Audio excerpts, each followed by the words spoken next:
It was the happiest day of my life. I was finally going to his concert. We were trudging back home when I met you in the car. Saw nothing, heard no nothing, and my heart, whoa. Hi, I'm Stacy, and this is my crazy story of spying on my crush and finding out his biggest secret, and the love of my life. After the concert, as we made our way home, my friend stopped in the parking lot to take pictures. Hey, get off! That's Russell's car! I noticed she'd left a speck of dust on it, and I started to clean it off. Oh gosh, Stacy, get a life. It's not like he'll ever notice you. I turned around to see Maya, the school queen bee, looking down on me. I told her she was wrong. We're totally friends. Are you now? Then I don't suppose he'd mind giving you his jacket, would he? He wouldn't mind at all. Great then. Ask him to lend you the one he was wearing tonight and bring it to school tomorrow. Or else. With that, she was gone. Oh no. What was I going to do? Stupid. I was so mad at myself for playing right into Maya's hands. Just then, I saw it. The key to my reputation, my only salvation. I knew what I was going to do. The trunk of the car was unlocked, and I climbed in. From there, I got into the back seat and grabbed his jacket, and immediately I decided to smell it.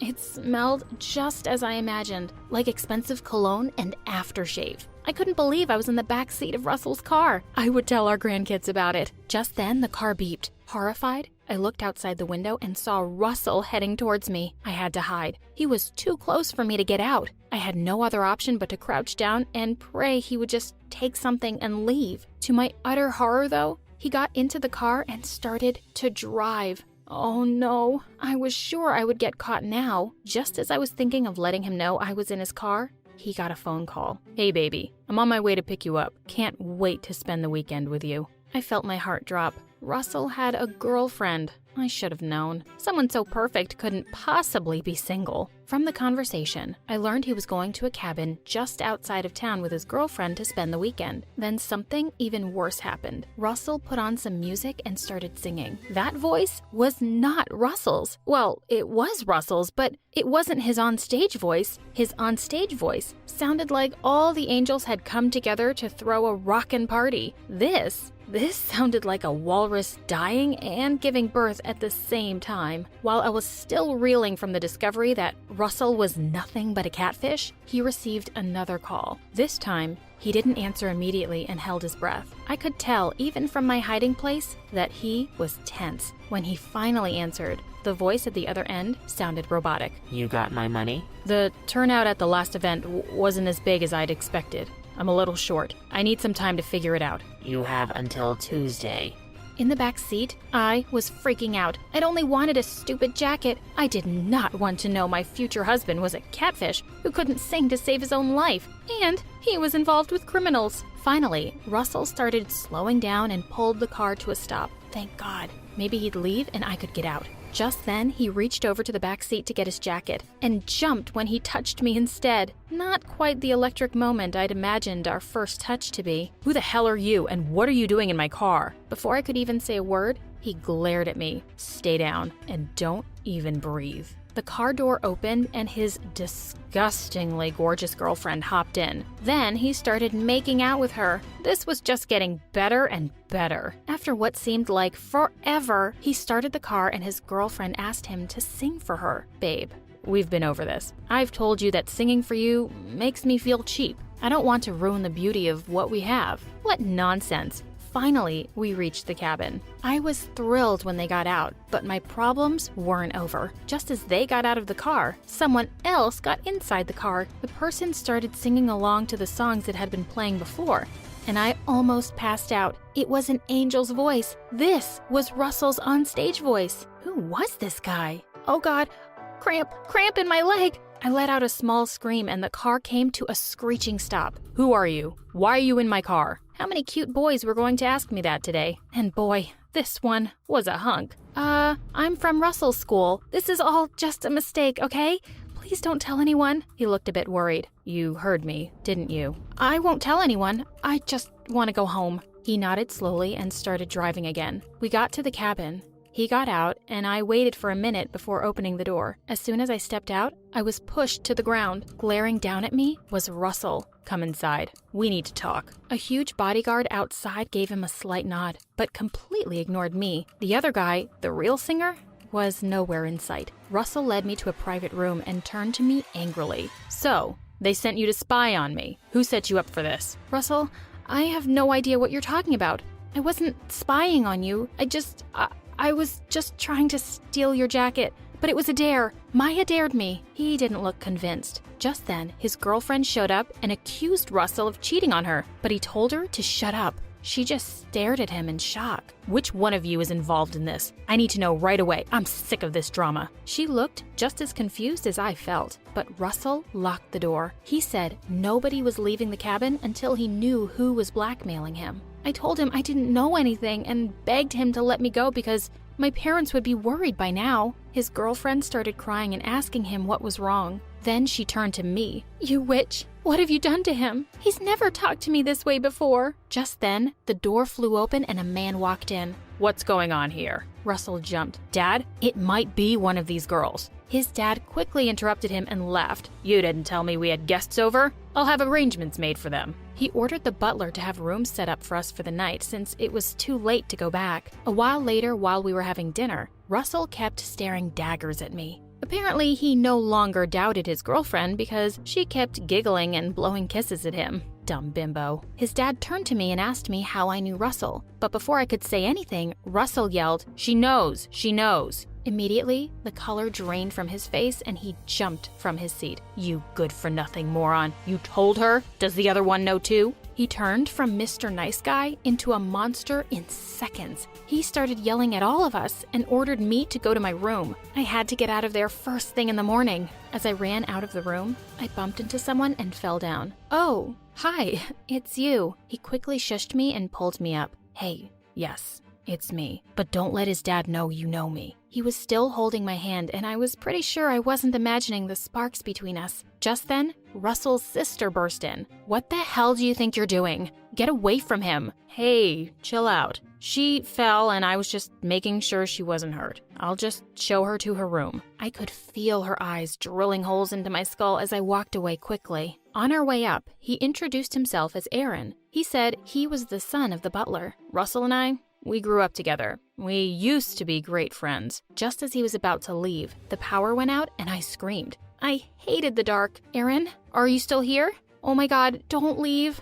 "I'm right here." He took my hand and led me to a nearby couch. We sat huddled next to each other in the dark. I really hoped the power wouldn't come back anytime soon. Suddenly, he started humming. I couldn't keep that question in anymore. "Why would you let Russell take credit for your singing? Are you crazy? Do you not know how famous—" He told me to keep it down and was silent for a bit. "Even though I don't really know you, I like you and I think I can trust you." Then he told me that Russell's dad had been kind to his family all their lives, and in return, when he heard him singing, he asked Aaron to be Russell's voice. I guess I didn't really know what I was signing up for until much later. It kind of sucks that every pretty girl goes gaga over my voice, but falls for him. The power suddenly came back on, and we both nearly jumped when we saw Russell's sister standing in the doorway. How long had that creep been standing here? "Aaron, you're needed downstairs, and Dad wants to see you first thing in the morning." When I went downstairs the next day, I saw Russell sulking on a couch and his girlfriend on another. As soon as she saw me, she jumped into his lap and started kissing him. "Thanks for the morning makeout show, guys. Now, show me where I can throw up my breakfast." "Where's your dad, Russell?" "Don't talk to him." "Okay, psycho. Can you ask Russell where his dad is?" Before she could scream anything else at me, Russell pointed towards the library. I knew I wasn't going home today. Russell's dad still looked furious. As soon as he saw me, he coldly said that they couldn't let me go just yet. "You see, you know Russell's secret, and you were spying on him. Someone has been blackmailing him, and it could be you." I tried to protest, but he just wouldn't listen. He said he had called my parents and told them I was at their cabin and safe. Then he gave me till Monday to confess. After that, it'll be you and the cops. Till then, Aaron will watch over you. He sounded utterly crazy to me, but at least the last part didn't sound bad at all. Maybe Aaron would help me get back home. Just then, Russell's girlfriend skipped past me into the room. As she closed the door, I heard her say something that left me shook. This girl is perfect game. Russell will buy it in a minute. Who were they talking about? Me? Were they trying to make me game for something? Were they blackmailing him? Just as I was going to look for Aaron, I heard a scuffle. I went to check and I was horrified. Russell had Aaron pinned to the wall and was glaring at him. It's you, isn't it? Aaron was trying to break free and it looked like he was trying not to punch Russell. Let go, man. I don't know what the hell you're talking about. Hey, get off of Aaron. Suddenly, I felt someone pulling me by my hair. Ow! Get off of my man. Hey, back off. He asked me if I was okay, and just as I was catching my breath, Russell's sister barged in. What the hell? Why are you clinging onto Aaron for dear life every time I see you? This witch wants all the boys after her. Why is she even here? She's here because she was spying on me. Probably for Aaron. Oh my God! It was just a stupid dare. What is this madhouse? Russell's dad burst in next, and he looked like he was about to pop a vein. What is all this stupid drama? Russell, have you forgotten what a serious mess we're in? Break it up. Aaron, take this girl to her room. Once inside, Aaron told me the craziest thing. He said that Russell never wanted to be a celebrity. He was never okay with the idea of taking credit for someone else's work. It's his dad. He loves the money. He couldn't care less about his son's happiness. Suddenly, I found myself telling him about what I'd overheard between Russell's girlfriend and his dad. Aaron didn't look entirely surprised. He said he would expect something like that from him. Then he said we had to help Russell. At this point, I didn't even want to look at Russell. But when Aaron said he had to expose Russell's dad, I couldn't say no looking into his beautiful eyes. We decided on a plan. Before everyone gathered for lunch, I found Russell's girlfriend alone and demanded to know why she was doing this to her own boyfriend. She looked at me like I was crazy. I told her I knew everything and that I wasn't buying her dumb bimbo routine. Suddenly, she started to laugh and said, "You're a smart one, aren't you?"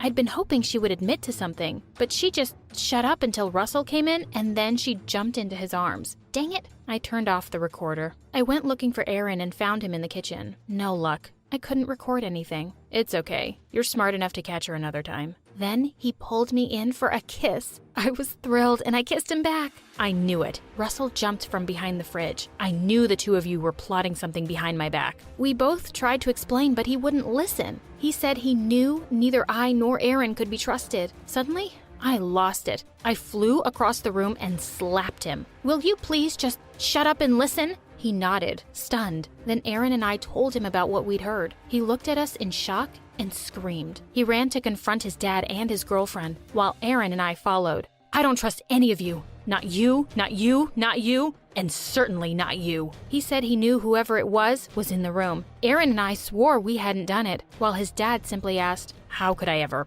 possibly hurt my own son? Russell simply burst into tears. He said ever since his mom had left, his dad had treated him just as a money-making machine. Now that I'm turning 18, you thought you'd blackmail me, didn't you? Russell's dad hugged him and swore he only did everything for Russell. Oh yeah? Then what about what I heard, huh? His dad glared at me and said they were talking about a model they had signed up to perform with Russell to get a bigger audience at his next concert. Then I told him again how I ended up in the car. This time, he either believed me or just didn't care and simply asked Aaron to take me home. Just as we were about to leave, he made a decision. Aaron, I'm quitting. From now on, you sing your own songs. Aaron smiled at him and reached for my hand. Suddenly, the door flew open. No, no, no. Aaron?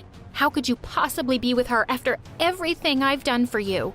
I made him quit for you! Everyone stared in shock as Russell's sister came into the room crying. She said she'd been blackmailing Russell with the help of Aaron's dad. We were so mad to see poor Aaron cheated like that, so we decided to help him. His dad promised I could marry him if I helped. Now you have to marry me, Aaron. Well, after that, things settled down pretty quickly. Russell gave up singing and picked up what he really liked doing. Fixing cars. Russell's sister finally gave up her dreams of marrying Aaron, even though it took a while. Thankfully, everyone kind of forgave Aaron's dad. Aaron himself stopped taking Russell's money and started singing in small cafes, and he was gathering a following of his own. But he kept telling them he'd already given his heart. 3 months ago, I was home alone when someone rang the bell of my house. My parents were not at home, and I haven't invited anyone else. So I wondered whether I should open the door or not. My friends never come unannounced to my house. It was 10 p.m., so it was dark and quite creepy.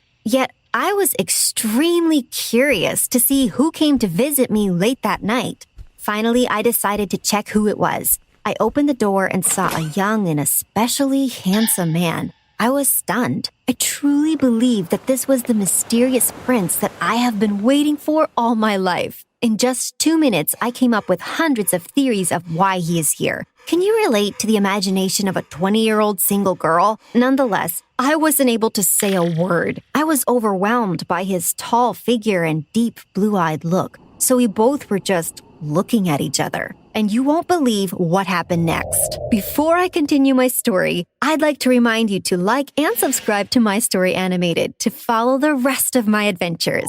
My mysterious prince introduced himself. However, he came with the lamest excuse on the planet.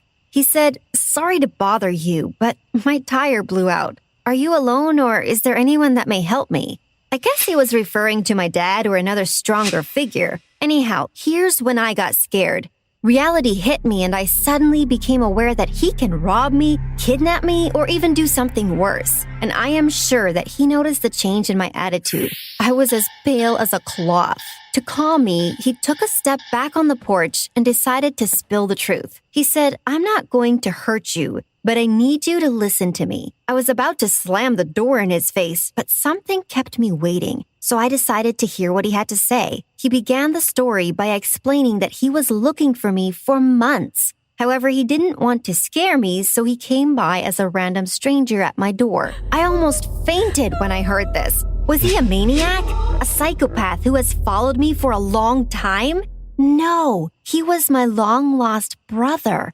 What a turn of events. All my life, I believed that I was the only child. I never had anyone to share my secrets or even fight with. My parents were always spoiling me, as I was the only center of their attention. Can you imagine the emotions I went through when I heard this? A brother? A 24-year-old, tall and handsome brother. Anyhow, the story gets even more complicated. I finally decided to invite my brother inside. We were talking for 2 hours, but he didn't want to share the story of how we were related, at least not until my parents came home. I could notice the confusion on his face. He thought I knew I had a brother. That's why he wanted to wait for my parents, or should I say, our parents. 2 cappuccinos later, my mom and my dad finally arrived at midnight. May I remind you that there was a stranger in our living room? It was obvious that my parents didn't even know who he is. Their first assumption was that he was my boyfriend, and oh my gosh, here we go again. My protective father always felt the need to defend me against the male kind. At the end of the day, I was his little princess. So I can understand the reasons for his actions. He was about to fight my brother when he said, "Stop it, you know who I am. I am about to tell her." Long story short, we all managed to calm our frustration and sat on the couch. Suddenly, my mom started crying. I have never been more confused in my entire life. She said, "I hope that what we are about to tell you won't make you love or appreciate us less." I assumed that they gave my brother for adoption and they didn't want me to judge them. I instantly developed my theory that they were young and panicked. Apparently, I was about to forgive them. But believe me, when I say I was far from the truth. My mom was stuttering. Still, she wanted to be the one that reveals the whole story. She began by telling me about her pregnancy with me. She didn't even mention my long-lost brother. When I asked her why she is skipping that part, she answered, "You will understand."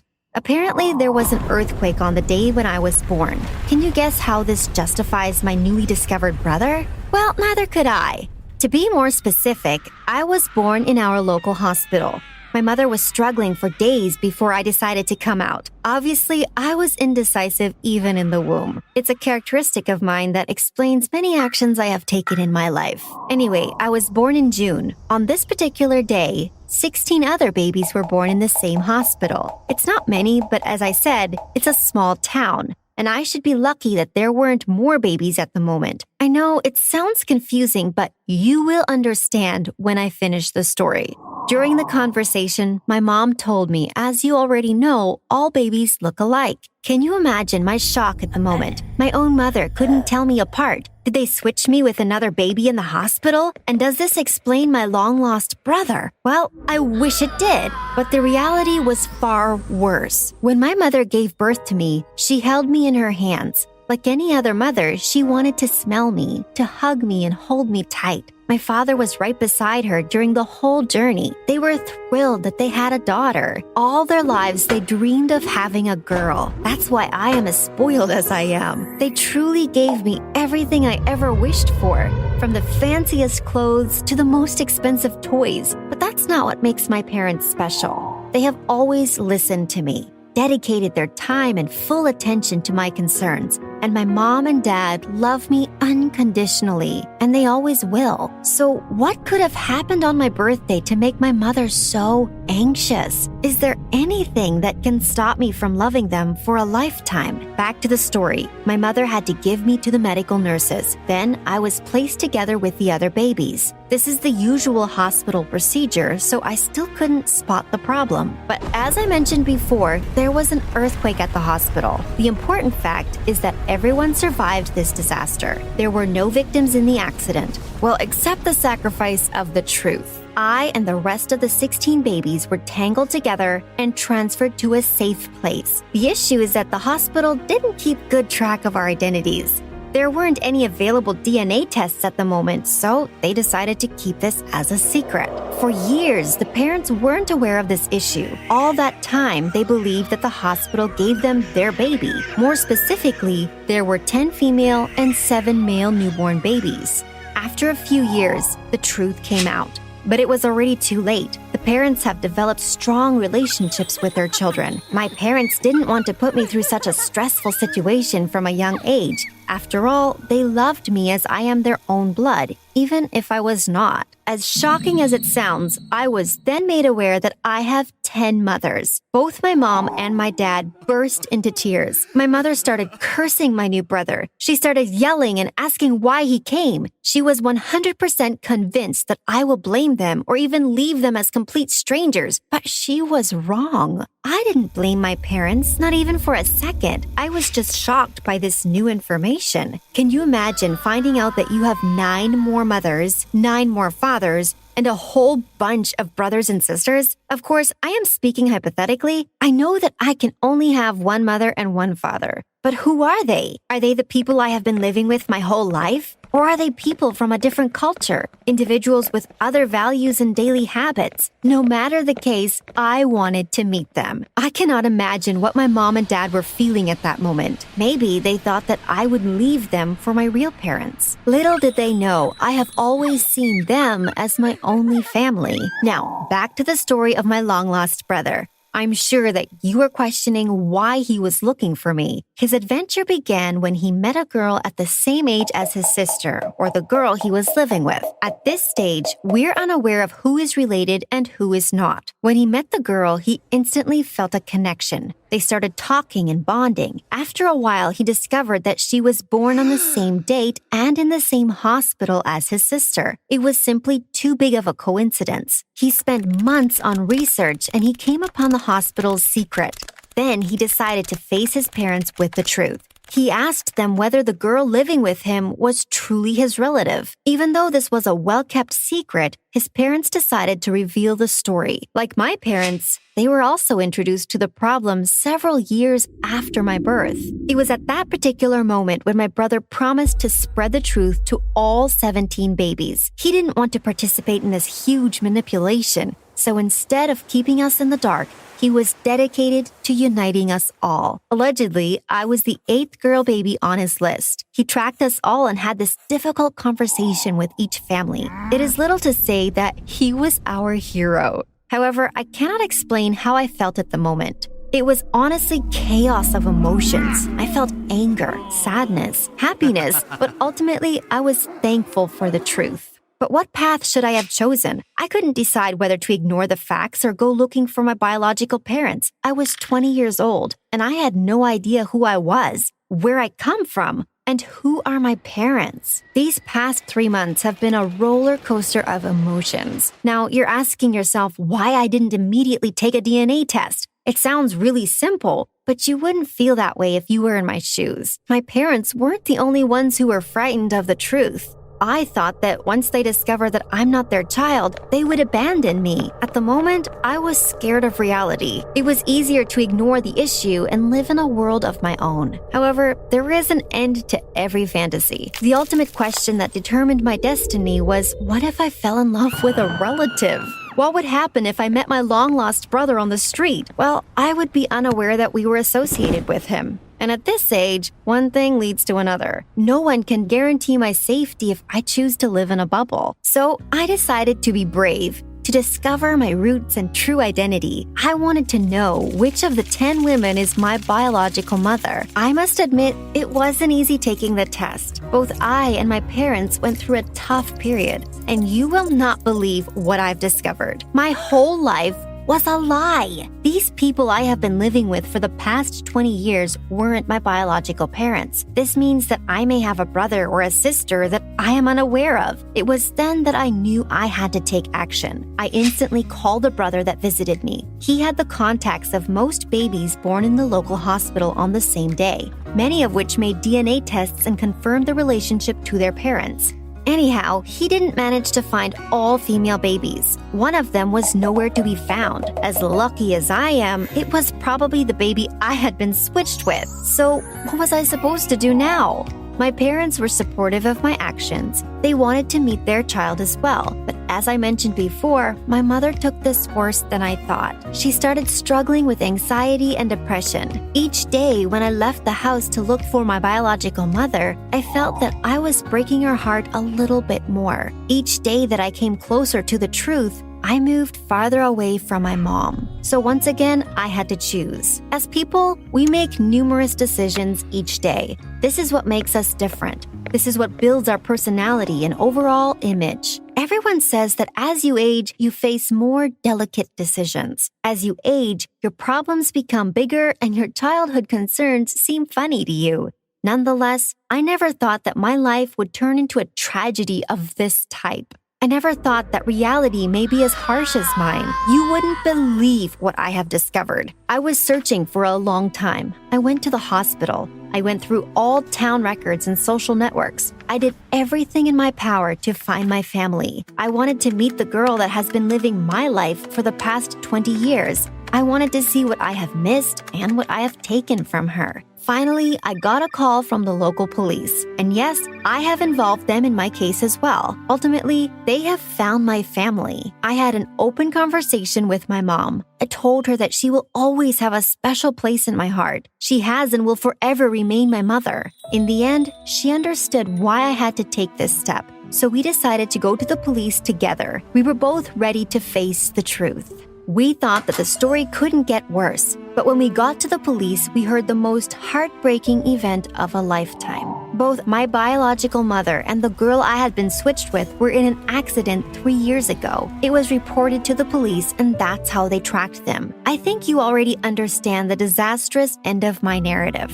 They were dead. The girl who has been living my life was no longer alive. I, the one that took her place, was living a fairy tale. My whole life, I got everything I wanted. I had the best parents and most supportive friends. Should I be grateful that I was switched in the hospital? Or should I blame myself for taking her place? Both I and my mother lost a part of ourselves when we heard the news. We got home and told everything to my father. He couldn't accept the truth as well. After all, their daughter was dead. It will take years for us to return to our regular lives. We will never be able to forget about the family members we didn't get to meet. When it comes to my biological father, I will meet him in the future. At this moment, I'm not ready to reach out to him and his new family. After all, he may not even know that I exist. I will take the time to reconnect with the people who have raised me. At the end of the day, it doesn't matter if we have the same blood or not. They made me who I am. So, they are my family.